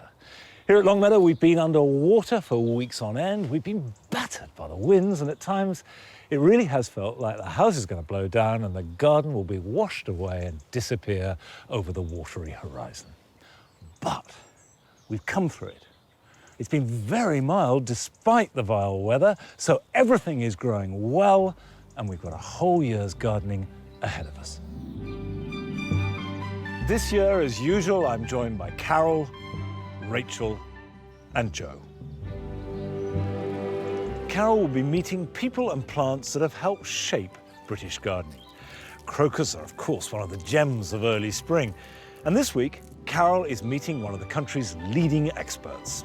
Some people say they're rather blousy, but they do make a spectacular show. Bold. They're bold, They're to bold. be polite. That's a better word. Over the next few weeks, Joe will be looking at gardens that thrive despite their extreme locations. He's starting in Pembrokeshire to get tips on how to garden in soil that is sodden all the year round. It's so dramatic. It's primal. Bog is a very primal condition. And Rachel visits a fabulous rose garden, home to over 5,000 different varieties, and the perfect place to see how our taste in roses has changed over the years. In this garden, I fell in love with the rose.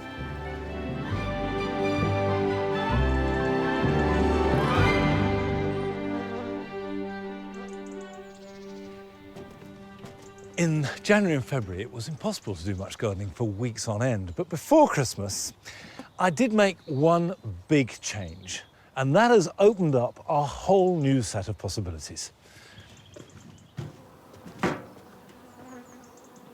For the last 20 years, there's been a hornbeam hedge running down along the length of the spring garden, turning it into a long, narrow triangle.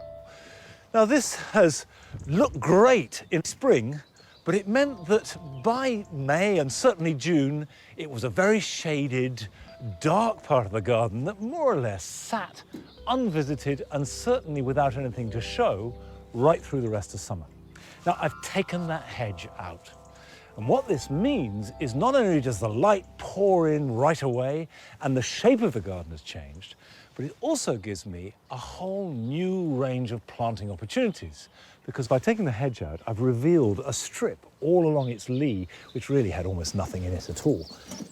Now, I've got some pulmonaria here, one of those modest spring plants that's never going to be a star, but is always playing a really valuable supporting role.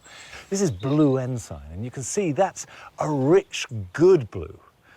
And blue is the rarest colour in the garden, so you want to find it out and use it. And what you'll find very commonly in Pulmonaria, and I've got some back here, is you get pink and blue on the same plant. They will start a pinky colour and then turn blue.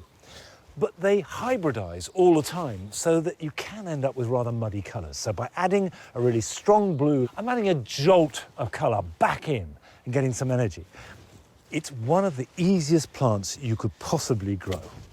It's not a native. It comes from Central European woodland, but has been grown in this country since medieval times as a medicinal plant, called lungwort. And it's called lungwort because if you look at the foliage, its mottled display, people thought looked like lungs. So they would boil it up and take it for asthma or bronchitis. I wouldn't try that myself. And all it needs to thrive is a bit of shade and some reasonable moisture in the soil.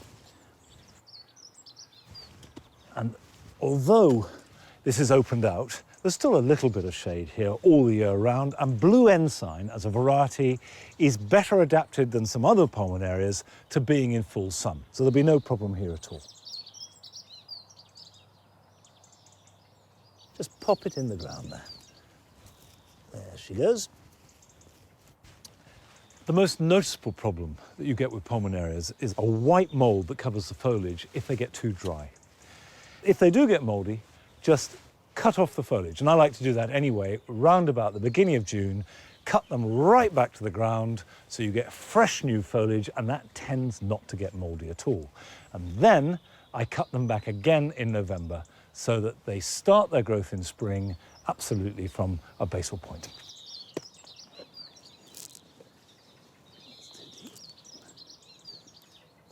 Now this one doesn't come true from seed, but you can divide it very easily. So you can keep your stock by dividing the plants, or occasionally buying new ones, as I have done here, and they're not an expensive plant.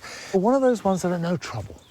You just spread themselves around, and you can rather take them for granted, like so many other plants that appear at this time of year. The crocus and the snowdrops and the pulmonarias and euphorbias coming through. This series, Carol is going to be visiting gardens and talking to gardeners where they don't take their plants for granted, where they specialise in a plant and devote their lives to them.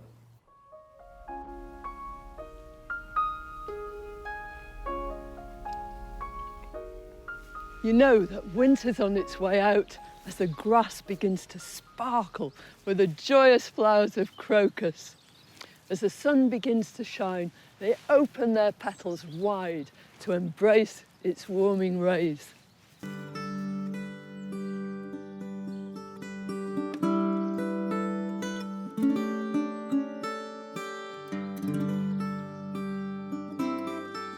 E.A. Bowles Gardens at Middleton House are the historic home for crocus in the British Isles.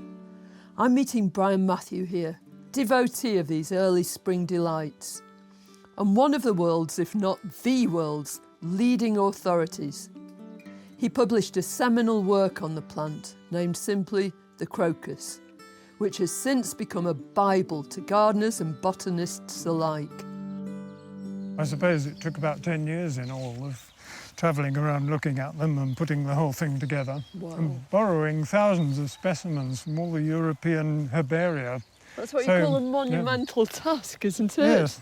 I found one dried specimen in a herbarium which said on Mount Vermion, which is northern Greece, by the last melting snow patch. And so I thought, well, I've got to go and see that. So the car I had at the time was a Mini Traveller. And so I drove in a few days, 1,700 miles down to northern Greece, and there it was. You found it? Just round the edge of this last little snow patch.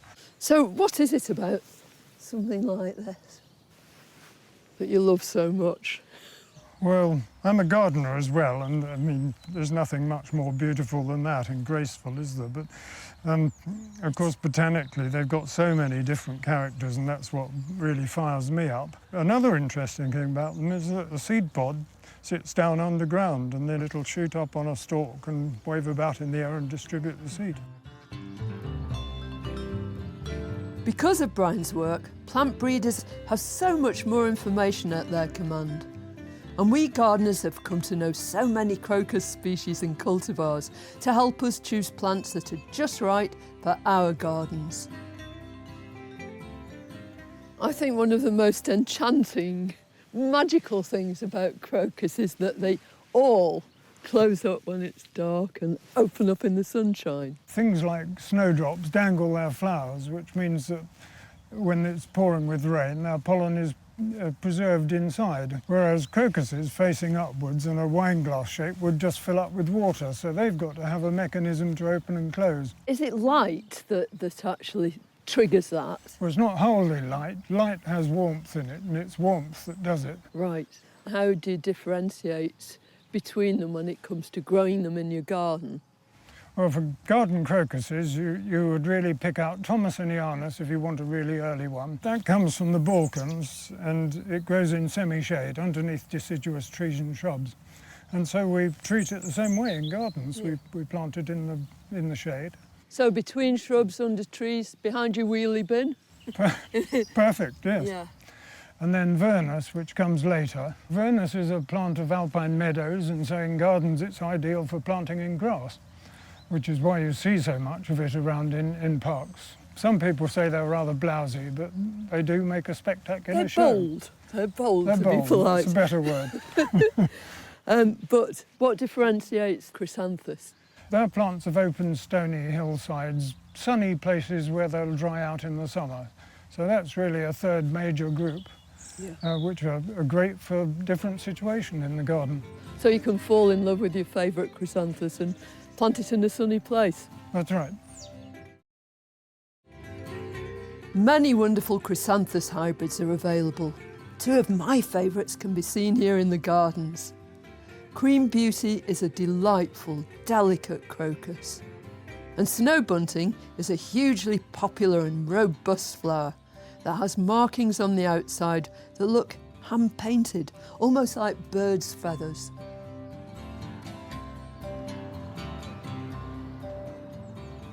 Crocus come from such a vast area and they grow in all sorts of situations that we're all bound to be able to find something that suits our gardens perfectly. Whether we want to grow them in grass, mingle them with spring beauties, or simply put them into pots where we can study their exquisite and intricate patterns and forms. And it's thanks to all that work and devotion over so many years that we're able to know so much about the genus and to grow them so successfully in our own gardens.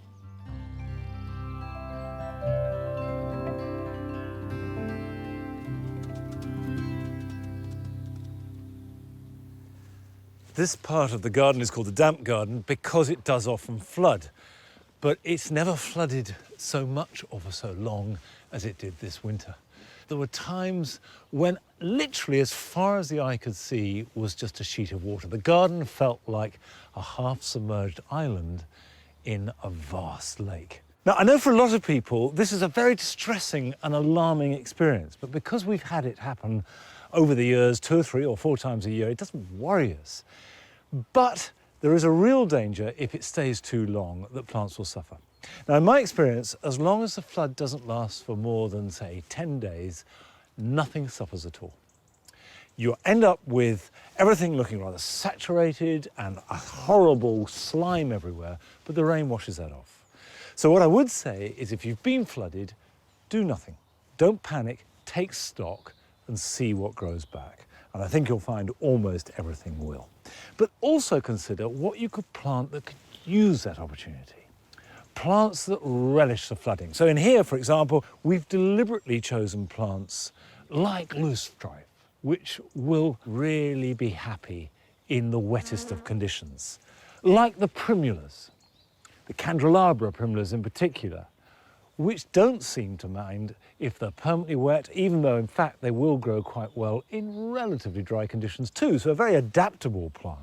The Lysimachia, this is Lysimachia ciliata here, which really grows strongly in wet conditions. So in other words, if our weather is going to get warmer and wetter in winters, and these extreme events do seem likely, it's an opportunity to grow all those plants that need the wetness and will thrive in it.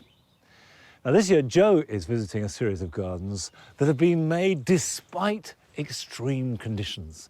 And the first one he visits is a wet garden in Pembrokeshire.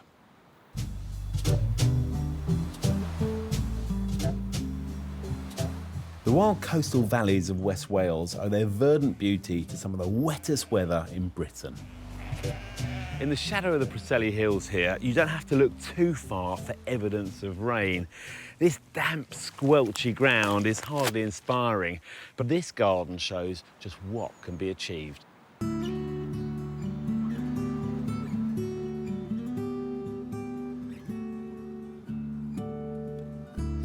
Christina Shand came here 17 years ago and has been working on the garden ever since. Christina, exactly how wet is it here? The weather is extraordinarily changeable. I do describe this place as being between a bog and a hard rock. We get a high rainfall, it's challenging. Yeah. But that's what I love about gardening. You try things out and then you make horrendous mistakes, but you learn from it all the time. And that's the joy. I'm intrigued to find out more.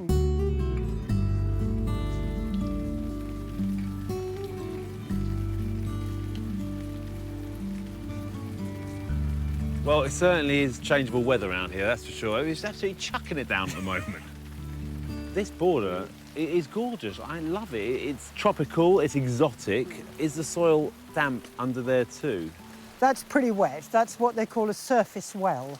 There are quite a lot of them in Pembrokeshire. And when I first made the bed, I wanted to plant wisteria on the front here. I broke out the concrete and it kept filling up with water. So I thought, right, can't have my wisteria. So you went for this instead? So I went for boggy bed and put the downpipe into it as well.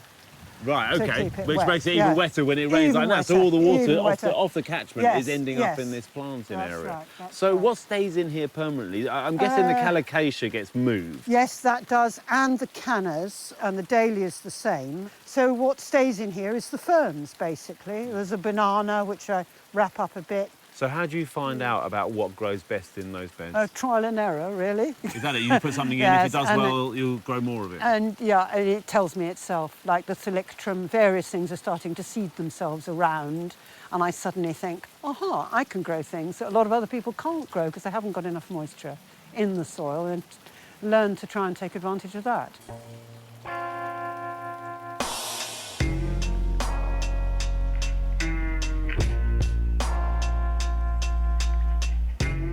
There's one section of the garden Christina tells me presented her with a particularly difficult challenge, but also an exciting opportunity. I've always wanted a sunken garden. I love sunken gardens. I like coming down, and as I come down, the plants get taller, so I'm getting enveloped and overwhelmed in them.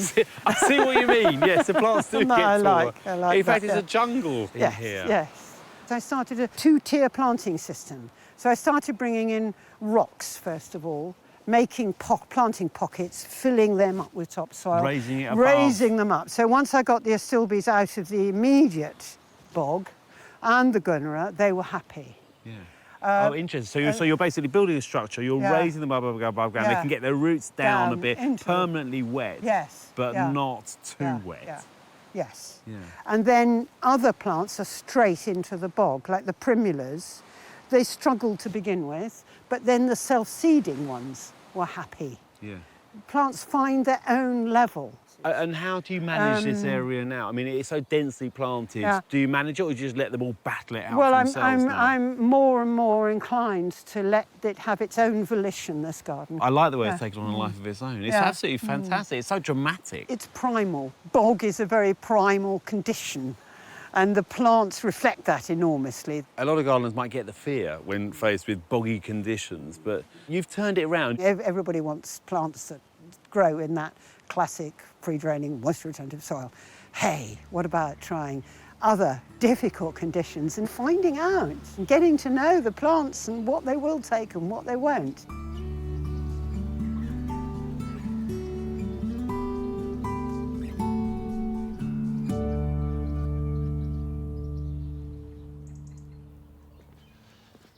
I really like the way that Christina hasn't just managed to make a garden in a tricky spot, but has made a beautiful, inspiring garden.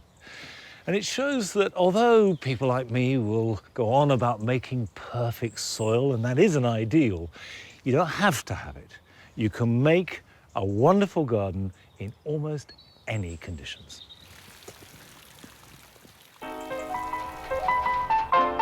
Whatever your conditions, here are some jobs you can get on with this weekend. Chilies and peppers are slow to germinate, so they should be one of the first seeds that you sow in spring. Scatter the seeds thinly on a seed tray of compost.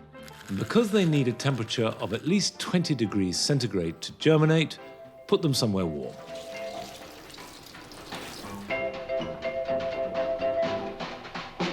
March is the ideal time to prune late flowering clematis, and these are the ones like Clematis Viticella that produce their flowers in July, August, and on into autumn. If you leave them unpruned, the flowers grow increasingly higher and higher up the plant. So cut hard, reducing it down to 1 or 2 buds above the ground. This will stimulate vigorous new growth, which will carry this year's flowers.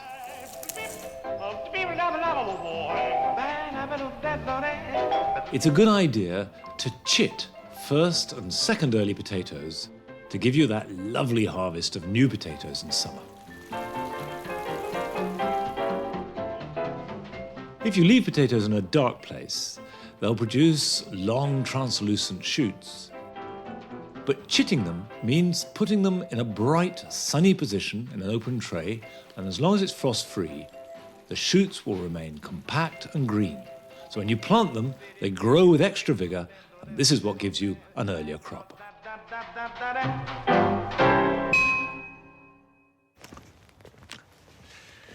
Now is a really good time to plant roses. You can see actually they're starting to put shoots on because it's been so mild, but the idea is to get them in the ground before they start to grow so the roots can get settled, get established, and they'll support the new growth a lot better. I planted these last autumn. They're all yellow. This one is called the Pilgrim. It's got wonderful ruffled yellow petals, slight touch of pink, and a really good fragrance. And I do strongly recommend that after you plant any rose, really give it a hard prune. And the reason for that is to stimulate growth from the base of the plant.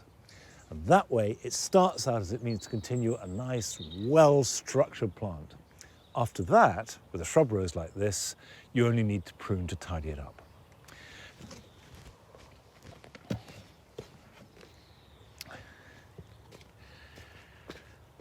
These are 3 roses that I planted a year ago, which grew really well last summer, but they've grown irregularly. And this is very normal when you first plant roses, doesn't matter what kind. They never quite make the shape you want until you establish that. And you can see how that we've got some really strong growth and yet very, very limited stems too. Now, the biggest mistake is to cut the strongest growth back hardest, because when you prune in winter, that stimulates growth. So if we want to get a nice, even shape, then we have to cut the weakest growth hardest. So the harder you cut, the stronger the regrowth. So we have a weak growth here next to a much more vigorous one. I just take about 1/3 off this and cut that there, but reduce this one right down, and I would expect the stems to balance out, and by this time next year to have a nice evenly shaped shrub which I can then just trim. There are lots of different types of roses, and man has relished them all across the centuries. And last summer, Rachel went to the Garden of the Rose in St Albans to look at their long history.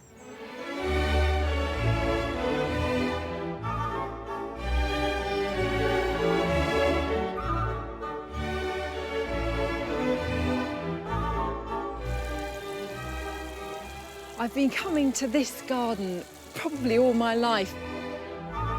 In this garden, I fell in love with the rose.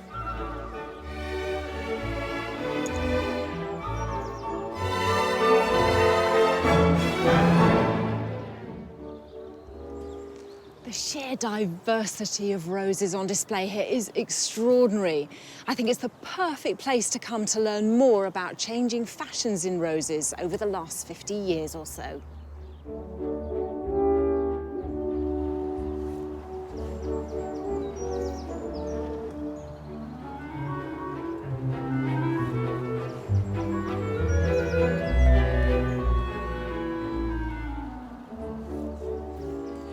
In the first half of the 20th century, most gardens would have had these old classic roses with divine names like damasks, albas, portlands, and of course, these glorious gallicas. Now, most flower only once, very fleetingly, so the hunt was on for new, repeat flowering varieties that were better suited to modern gardens. There'll be bluebirds over the white cliffs of Dover. We've always bred roses, even during the dark days of the Second World War. And towards the end of that period, there came a new rose named to express the optimism for the future. It's called Peace, and probably the most famous rose in the world. It's a perfect example of a hybrid tea, tightly coiled buds that then swirl open into an explosion of petals. They were bred to repeat flower and had a huge colour range. Many became garden celebrities in their own right, names like Blue Moon and Grandpa Dixon. Thanks to roses like these, there was a huge boom in the popularity of roses during the 1950s. In one single year, there were 40 to 50 million sold, which is extraordinary. And I think for many people of that generation, the hybrid tea is still their idea of what a rose should be. Alongside the hybrid teas, another dynasty of roses came to dominate our gardens, this time the floribundas. And it was all about floriferousness. Lots and lots of flowers here in clusters. But I have such affection for this particular rose because it was one of my dad's favourites. Life could be a dream. If only all my precious plans would come true. If you would let me spend my whole life loving you, life would be a dream, sweetheart. From the 50s, the hybrid teas and floribundas reigned supreme. But in the 1970s, roses took a bit of a knock with the advent of garden centres because people wanted something that just looked good straight away in a pot, and rose sales literally halved. But this was the answer, patio roses. They're compact, healthy, and they repeat flower, masses of blooms all summer long. For me, many patio roses lacked one key characteristic that makes a great rose: fragrance. But by the 1980s and 90s, tastes were changing and people wanted roses that combined the romance, the form of old roses with good disease resistance, a good shape, repeat flowering, and perfume. A great example, and a rose I grow at home, is Golden Celebration.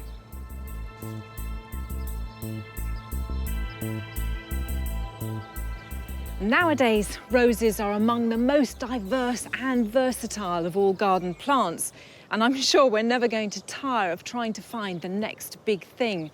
So what does the future hold? Well, who knows? But watch this space.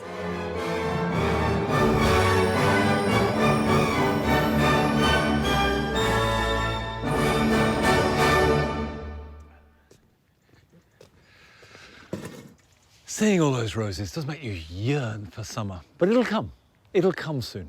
And to make sure that your roses produce as many flowers as possible, the final process in preparing them is to give them a good mulch. When you prune a rose, you're taking away potential goodness for the roots until it grows more foliage. So give it a little boost, and the best thing you can possibly do is simply mulch it with any organic material. Now, garden compost is the very best of all, but you could use mushroom compost or even wood chips if you've got them, as long as they're well rotted down. And what this will do is protect the moisture in the soil, stop any weeds growing which will compete and take nutrients, and also provide more feed for the plant. That's all you need to do for the rest of the year. That's it. And that's it for this week too. See you then. Bye-bye.